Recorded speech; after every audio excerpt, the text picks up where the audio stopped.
जय हिंद दोस्तों, राधे राधे।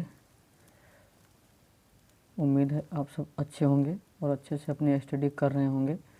आज हम फिर उपस्थित हैं आप सभी लोग के बीच अनसॉल्व्ड का पार्ट 2 का लेक्चर नंबर 4 लेकर। इससे पहले अगर आपने पिछली वीडियो नहीं देखी है तो उस पिछली वीडियो को देख कर के आइए। उसमें आपको सेट 2 का पार्ट 1 पार्ट 2 मिलेगा और उससे पहले आपको मिलेगा सेट 1 का सारे वीडियोस। ठीक, तो उम्मीद करते हैं आप पीछे देख करके आएंगे। तो चलिए आज हम स्टार्ट करते हैं नेक्स्ट वीडियो में। लेक्चर 4 में आज हम आपको बताएंगे सेट 2 का, जिसमें बताया गया है सवाल नंबर घ कि सिद्ध कीजिए कि under root 1/sin theta minus 1 plus sine theta upon 1 minus sine theta बराबर sec theta plus tan theta. दोस्तों ये हमें प्रूव करना है, सिद्ध करना है दोस्तों हमको। तो बिना देर किए हुए चलते हैं क्वेश्चन पे। जैसा आप देख पा रहे हैं ये हमने क्वेश्चन को पहले से लिख रखा है ऑलरेडी। तो इसमें हम लिखते हैं पहला जो क्वेश्चन है हमारा, इसमें दे रखा 1 प्लस साइन थीटा बटे 1 minus sine theta under root बराबर हमको सिद्ध करना दोस्तों sec theta plus tan theta. ये हमको प्रूव करना। तो हम LHS लेकर के दोस्तों चल रहे हैं। LHS बोले तो लेफ्ट हैंड साइड, और हम RHS प्रूव करेंगे। तो जैसा कि आप देख पा रहे 1 प्लस साइन थीटा बटे 1 minus sine theta under root, इसका हम कराएंगे दोस्तों परमेयकरण। परमेयकरण कराने के लिए क्या करेंगे दोस्तों, हर का परमेयकरण कराएंगे। तो इस हर के विपरीत चिन्ह से ऊपर नीचे गुणा कर देंगे।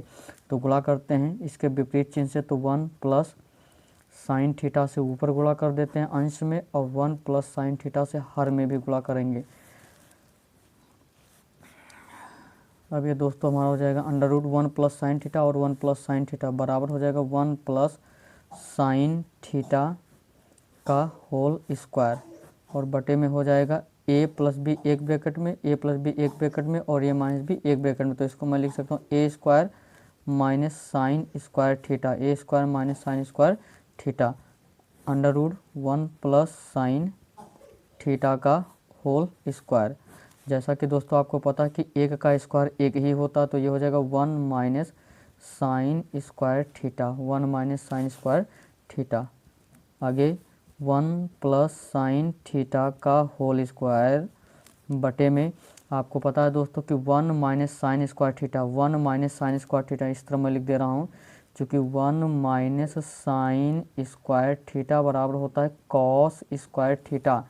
तो इसके स्थान पे दोस्तों 1 माइनस साइन स्क्वायर के थीटा के स्थान पर यहाँ मैं लिख दूंगा cos square theta, cos square theta. अब जैसे ही दोस्तों हम इसका वर्गमूल लेंगे, स्क्वायर रूट इसका निकालेंगे, तो ये बन जाएगा हमारा दोस्तों 1 प्लस साइन थीटा बटे में हो जाएगा दोस्तों कॉस थीटा, कॉस थीटा। अब दोस्तों इसको मैं लिख सकता हूँ 1 plus cos theta plus sine theta बटे कॉस थीटा। दोस्तों आपको पता है कि ये हर समान है, इसलिए अगर हम इसको पुनः इसके रूप में लिखेंगे तो हम लिख सकते हैं 1 प्लस साइन थीटा बटे कॉस थीटा। अब दोस्तों जैसा कि आपको पता है कि 1 बटा कॉस थीटा इस तरह मैं लिख दे रहा हूँ, चूँकि 1 अपॉन कॉस थीटा बराबर होता है हमारा sec theta. 1 upon cos theta को मैं सेक थीटा लिख सकता हूँ, और वहीं साइन थीटा बटे कॉस थीटा, साइन थीटा बटे कॉस थीटा को लिख सकता हूँ मैं टेन थीटा। तो ये दोस्तों हमारा बन जाएगा sec theta 1 upon cos theta बराबर हो जाएगा ये सेक थीटा, और साइन थीटा बटे कॉस थीटा बराबर हो जाएगा हमारा टेन थीटा। ओके, यही दोस्तों हमारा था RHS। ठीक, हेंस प्रूव्ड यानी इति सिद्धम, इति सिद्धम। इसी तरीके से दोस्तों बढ़ते हैं अगले क्वेश्चन पे। अगला क्वेश्चन बोल रहा है 21 सेंटीमीटर त्रिज्या वाले वृत्त की एक जीवा केंद्र पर 60 डिग्री का कोण अंतरित करती है। संगत वृत्तखंड का क्षेत्रफल ज्ञात कीजिए, संगत वृत्तखंड का क्षेत्रफल ज्ञात कीजिए। तो चलिए दोस्तों चलते हैं इस क्वेश्चन पे भी देखते हैं। ये हमारा दोस्तों बोला 21 सेंटीमीटर त्रिज्या वाला एक वृत्त की एक जीवा केंद्र पर 60 डिग्री का कोण अंतरित करती है, संगत वृत्तखंड का क्षेत्रफल ज्ञात कीजिए। तो सबसे पहले दोस्तों हम इसके लिए एक वृत्त बनाते हैं। ये है हमारा दोस्तों एक वृत्त जिसका सेंटर है O। हमने मान लिया इसका सेंटर है O और ये है इसका एक त्रिज्यखंड OAB। एक त्रिज्यखंड, इसको मैंने मान लिया दोस्तों S। और इस जीवा को हमने मिला दिया ऐसे, जीवा AB को मिला दिया। यहाँ पर बन रहा है दोस्तों हमारा 60 डिग्री कोण, 60 डिग्री का कोण, यानी जो हमारा दिया है क्या दे रखा है, थीटा बराबर दे रखा है दोस्तों 60 डिग्री और रेडियस R बराबर दे रखा है 21 सेंटीमीटर। हमें ज्ञात क्या करना है, वृत्तखंड का क्षेत्रफल ज्ञात करना है दोस्तों। हमें ज्ञात करना है संगत वृत्तखंड का क्षेत्रफल। अब संगत वृत्तखंड बोले दोस्तों तो ये जो हमारा दिखाई पड़ रहा है लघु वृत्तखंड, इस लघु वृत्तखंड का क्षेत्रफल हमको दोस्तों निकालना है। अब लघु वृत्त का क्षेत्रफल निकालने के लिए दोस्तों हम देखेंगे क्या करेंगे, ये जो हमारा त्रिज्यखंड दिखाई दे रहा है OASP, ये जो हमारा त्रिज्यखंड दिखाई दे रहा है OASB, इस OASB में से अगर हम त्रिभुज OAB का क्षेत्रफल घटा दें तो हमें पता चल जाएगा इस लघु वृत्तखंड का क्षेत्रफल। तो चलते हैं दोस्तों, हम सूत्र लिखते हैं। हम लिखेंगे संगत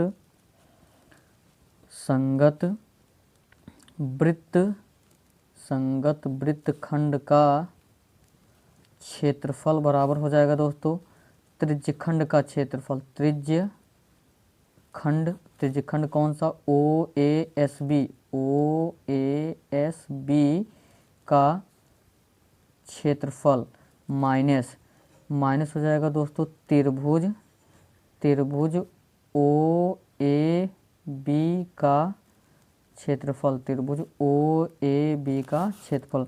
अब जैसा कि आपको पता है कि त्रिज्यखंड का क्षेत्रफल होता है θ/360 गुणे पाई R स्क्वायर माइनस त्रिभुज का क्षेत्रफल जो दोस्तों यहाँ पर हम लिखते हैं त्रिभुज का क्षेत्रफल जो आसानी वाला सूत्र से हम निकाल सकते हैं वो है R square sine θ/2 into cos θ/2। दोस्तों इस सूत्र की मदद से हम किसी भी त्रिभुज का क्षेत्रफल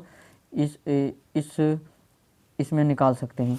ठीक, तो लिखते हैं दोस्तों थीटा है हमारा दोस्तों 60 डिग्री बटे में 360 डिग्री, पाई का मान दोस्तों आपको पता है 22/7 और त्रिज्या हमारा दोस्तों 21, तो R स्क्वायर इसलिए 21 इंटू 21 हम 2 टाइम लिखेंगे, वहीं ये भी 21 इंटू 21 गुणे साइन 60/2 इंटू कॉस 60/2।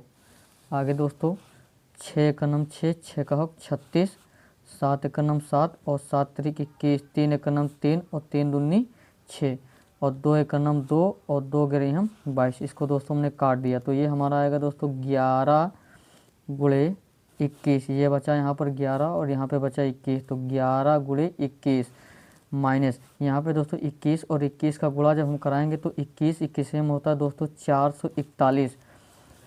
441 इंटू यहाँ हम काटेंगे इसको तो 2 एक कम 2 और 2 3 6 यानी 30 डिग्री, यहाँ हो जाएगा हमारा साइन 30 डिग्री इंटू इसी प्रकार यहाँ 2 एक कम 2 2 3 6 यानी 30 डिग्री यहाँ, तो ये बन जाएगा दोस्तों cos 30 डिग्री।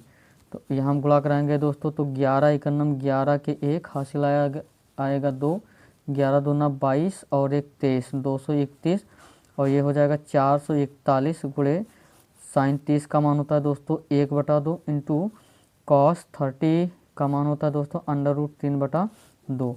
अब इसका गुणा कराएंगे दोस्तों तो ये हो जाएगा 231 माइनस 441 √3 एकन्नम दोस्तों हो जाएगा √3 बटे में 2 दूनी 4। तो इसका जो आंसर आएगा दोस्तों फाइनली 231 माइनस 441 √3/4 सेंटीमीटर में दे रखा है, तो सेंटीमीटर स्क्वायर ये हो जाएगा दोस्तों हमारा आंसर।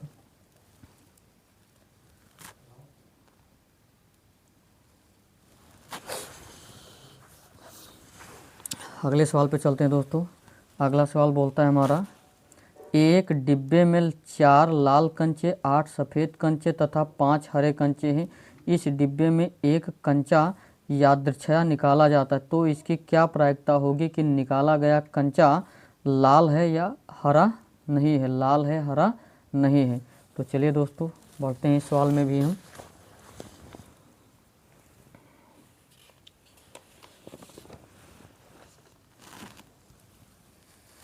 ये देखिए एक डिब्बे में, मान लिया ये मेरा एक डिब्बा है, मान लिया ये दोस्तों कोई डिब्बा है हमारा, ये कोई डिब्बा है, ये हमारा एक डिब्बा है और इस डिब्बे के अंदर हमारे हैं 4 रेड बॉल, 8 वाइट बॉल और 5 ग्रीन बॉल। ठीक, तो इस तरीके से कुल कितने बॉल हो गए, 4 और 8 12 5 17। तो हम लिखेंगे यहाँ कुल बॉल यानी कुल गेंदे हो जाएंगे हमारी दोस्तों 4 + 8 और +5। तो 8 4 12 और 5 17। टोटल बॉल जो हमारी दोस्तों हैं वो 17 गेंदे हमारे पास हैं। 17 गेंदे कुल हमारे पास हैं।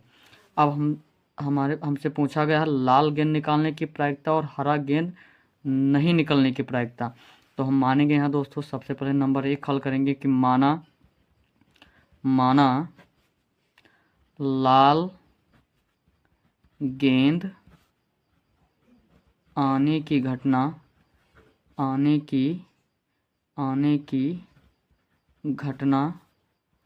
आर है। लाल गेंद आने की घटना आर है। तो आर के अनुकूल परिणाम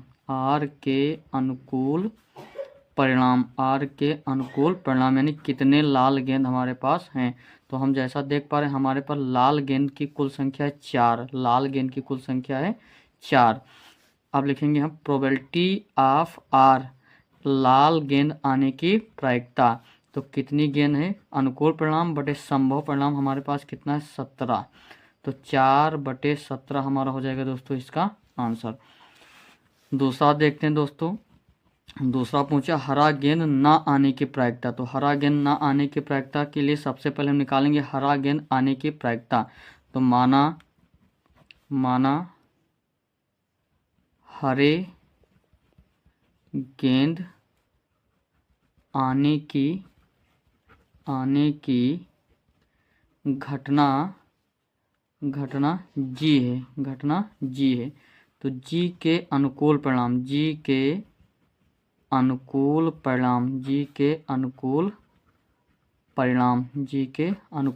कितने हरे गेंद है हमारे पास दोस्तों, जैसा कि आप देख पा रहे हैं हरा गेंद हमारे पास है 5 हरे गेंद हमारे पास है। तो यहाँ लिखेंगे 5। तो प्रोबेबिलिटी ऑफ जी यानी हरा गेंद आने की प्रायिकता बराबर हो जाएगी 5/17 में से। तो 5/17। लेकिन हमसे दोस्तों पूछा गया है हरा गेंद ना आने की प्रायिकता। तो जैसा कि आपको पता है दोस्तों कि प्रोबेबिलिटी ऑफ जी हरा गेंद आने की प्रायिकता प्लस प्रोबेबिलिटी नॉट ऑफ जी, ये जी के ऊपर दोस्तों बाल लगा हुआ है, इसका मतलब होता है कि हरा गेंद ना आने की प्रायिकता, और इन दोनों का जो योग होता है वो दोस्तों होता है 1 के बराबर। ये हमको पता है दोस्तों, ये हमारे पास है 5/17 plus probability of not of G बराबर हो जाएगा 1। अब दोस्तों हमें इसका मान चाहिए तो हम लिखेंगे प्रोबेबिलिटी नॉट ऑफ जी हरा गेंद ना आने की प्रायिकता 1 माइनस, ये पूरा का पूरा प्लस है तो इस तरफ आएगा, पूरा का पूरा माइनस हो जाएगा 5/17। तो प्रोबेबिलिटी ऑफ नॉट ऑफ जी यानी हरा गेंद ना आने की प्रायिकता, इसका निकालेंगे दोस्तों लास्ट। तो 17 एकनम 17 माइनस 5, 17 एकनम 17 माइनस 5 और बटे में हो जाएगा दोस्तों 17 माइनस 5 बटे में भी हो जाएगा दोस्तों 17। इस तरफ हम लिख लेते हैं दोस्तों अपना।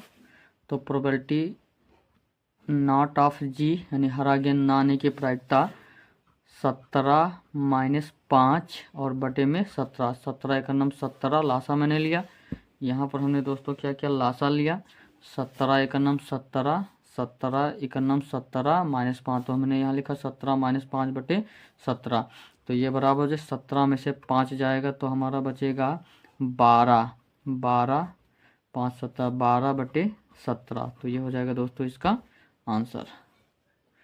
उम्मीद करते हैं वीडियो अच्छी लगी होगी। अगर वीडियो अच्छी लगी हो तो लाइक कीजिए, शेयर कीजिए, चैनल को सब्सक्राइब कीजिए। जय हिंद, राधे राधे। मिलते हैं नेक्स्ट वीडियो में।